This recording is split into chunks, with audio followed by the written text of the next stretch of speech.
I'm freezing.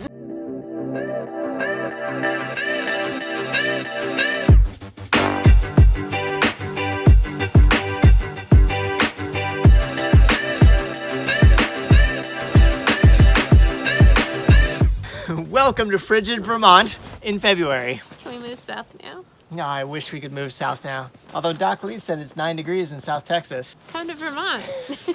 Don't, it's cold. We thought today would be a good day to talk about the improvements we've made to the house to winterize it and make it a more efficient, livable, happy, warm, cozy place in the wintertime.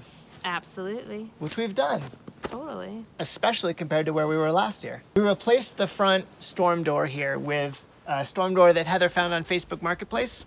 I don't remember how much we bought that for, do you? Oh, I think like $20 maybe. It's a really nice storm window. It's way nicer than the one we used to have. It seals much better, so there's way less cold air coming in and hitting the main door to the house. That definitely made a big difference. Last year, the bay window, last year, it had ice on the inside.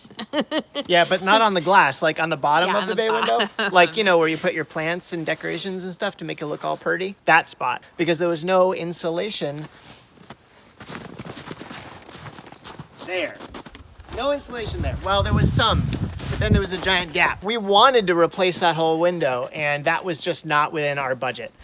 And we tried to find one on Facebook Marketplace. Heather's pretty good at finding things on Facebook Marketplace. Sizing is an issue. Yeah, we couldn't find one that would fit.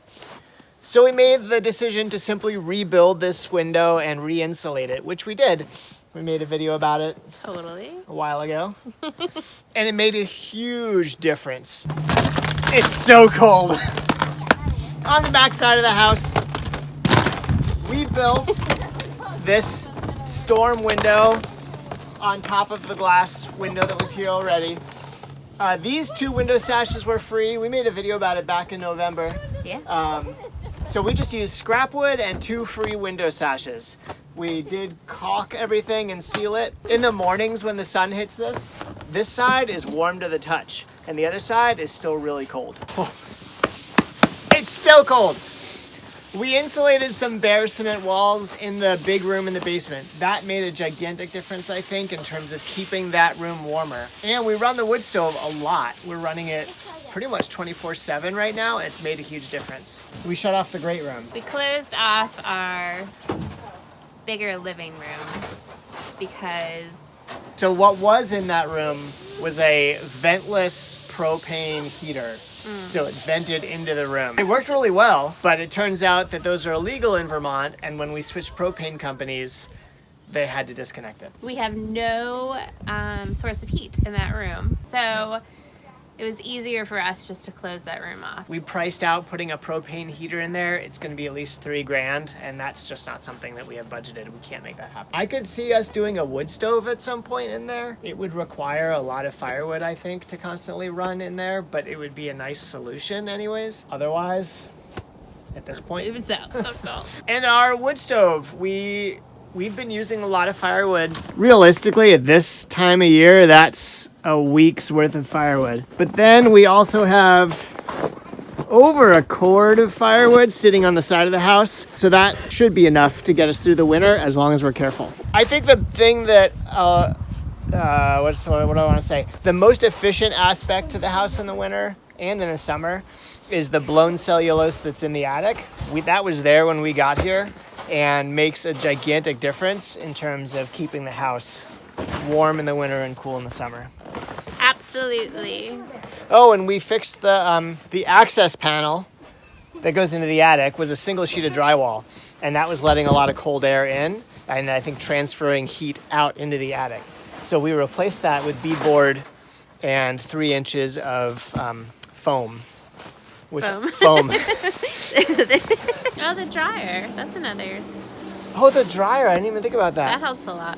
It does. So we spent about $10 on Amazon and bought a dryer vent switch that basically lets you vent the dryer heat into the house. It certainly heats the upstairs up. The thing to know is that you're also venting all that moisture into the house, which, given that we're running a wood stove so much, is not a huge deal. But if we weren't running the wood stove, You live in a tropical. Yeah, it would be this weird, like, either cold or jungle. Yeah. Stay warm, people. So we hope that this has been a little helpful if you live in a cold climate and are trying to figure out how to get your house warmer. On a very tight budget. On a super tight budget.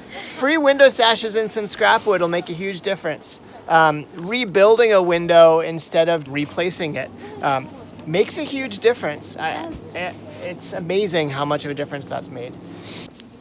Can we go inside now? Thank you so much for hanging out with us here on 4 Acres. Remember to do the best you can with what you got. And we'll see you around. Bye. Take care.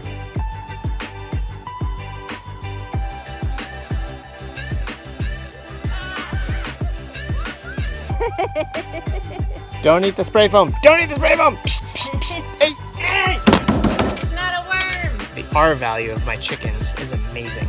Let's do it.